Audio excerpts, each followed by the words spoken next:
It was autumn 2005, when young Gina just took up her duties as a law enforcement officer and worked for no more than a month. Its task included patrolling the city park. The territory was forested and at the same time calm, children with parents, students, office workers. But once passing a small lake, she saw a tramp. He was poking around in the trash can, looking for everything that could be eaten. Prior to this, Gina had seen him before, but decided to approach him only that day. And he told her his story.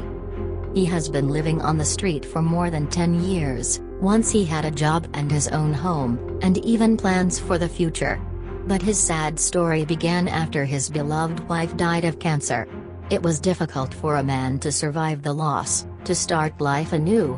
In order to get away from reality, the man began to use drugs, and he did it consciously. That was his protest. But then everything is as usual. Soon he was left without work and, as a result, at home. Jen was touched by the story of a homeless man and she decided to take a risky step. That same evening, the girl brought the man clothes and shoes that she bought in a second hand and also hot food from which the homeless eyes lit up. Gina decided, and the next day she gave him $10 so that he could recover his documents. The next day, the homeless did not appear, and within a week, 14 years have passed since then. Once Gina drove to a gas station and while paying at the cash register, out of the corner of her eye, she saw a man standing behind and staring at her intently. When she was about to leave the store, he blocked the road. Initially she thought that he was not in himself. The man looked straight out of sight and then said, "Do you remember me?"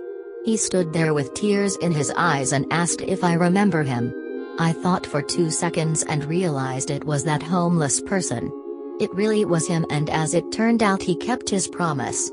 He then restored the documents and even got a job on a construction site. The schedule was such that he could not break out and would appear in the park during the day. And having come how many weeks later, he never saw the girl again. And so, after a long time they met.